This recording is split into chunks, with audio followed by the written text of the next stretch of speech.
Hello friends, Telangana CM Revanth రెడ్డికు బండి సంజయ్ సవాల్.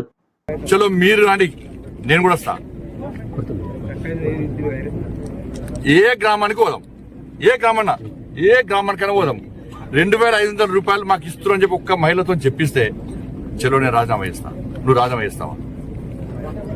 4000 రూపాయలు ఆసరా పెన్షన్ ఇస్తున్నామని చెప్పి నువ్వు ఒప్పిస్తే నేను రాజీనామా చేస్తా. నిరుద్యోగ భృతి ఇస్తున్నామంటే ఒప్పి రాజీనామా ఇస్తాను, నువ్వు చేయి. విద్యార్థి భరోసా గారు ఇస్తున్నామని చెప్పి ఒప్పి నేను రాజీనామా ఇస్తాను, రాజీనామా చేయి.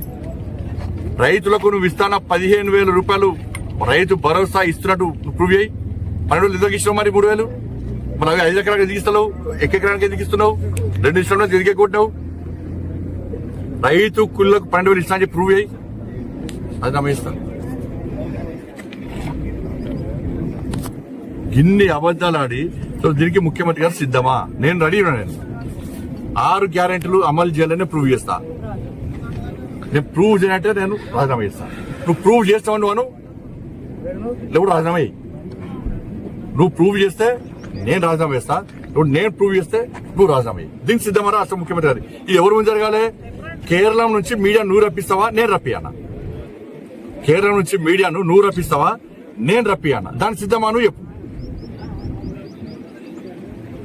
ఢిల్లీ పోయి కేరళ పోయి మూటల పైపు కాదు, ఒక్కరోజు చక్కెర నింపొచ్చినావా? ఒక్కరోజు మూటల పైపు వచ్చినాడు పోయి.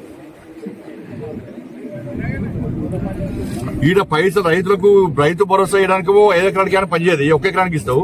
కానీ ఢిల్లీకి మూటలపై కేరళ పోయి కేరళలో తమిళనాడు ఎలక్షన్లు ఖర్చు పెట్టడానికి మాత్రం తెలంగాణ నుంచి మూటలు అప్పచెప్తారు స్పెషల్ ఫ్లైట్లో పోయి. ఇది మంచి పద్ధతి కాదు. నేను కేరళంలోని మీడియాకి అప్పీల్ చేస్తున్నా. గతంలో మహారాష్ట్ర, బీహార్ నుంచి మీడియా వచ్చి ఈడ విచారణ జరిపారు, మహిళలందరూ తిరగబడ్డారు. ఇప్పుడు అదే పరిస్థితి ఉన్నది.